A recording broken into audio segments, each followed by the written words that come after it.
The fifth way we're going to be talking about today is to interrupt the pattern.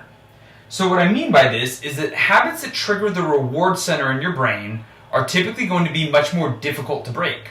Now, part of the reason for this is when you do something that triggers the reward center in your brain, it releases dopamine, which is the wanting hormone. Now, we're always going to be somewhat chasing that dopamine high that we get from that, but on top of that, there's something else called Hebb's Law.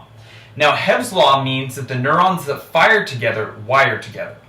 So what I mean by this is that when you engage in a specific habit that always ends up in the same result, your brain kind of creates a shortcut to make that easier. So if you teach your brain over the course of years that whenever you get stressed, you eat hyperpalatable foods as the result, your brain creates a shortcut from stress to engaging in eating hyperpalatable foods. So one of the ways that you can interrupt this and end up not stress eating is you have to interrupt that pattern.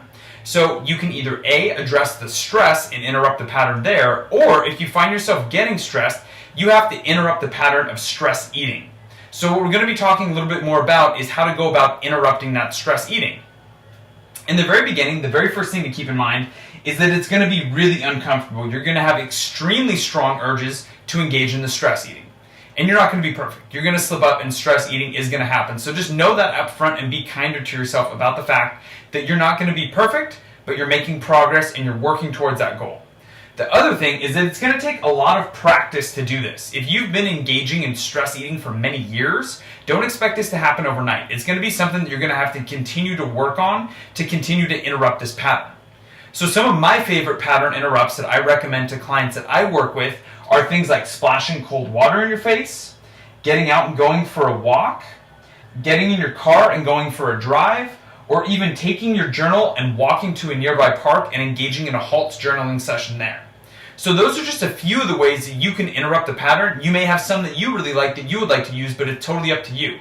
The main thing is you need to interrupt the pattern of engaging in the stress eating before it happens, so that way you can start to rewire your brain and teach it that even though you're feeling stressed, stress eating is not going to be the end result.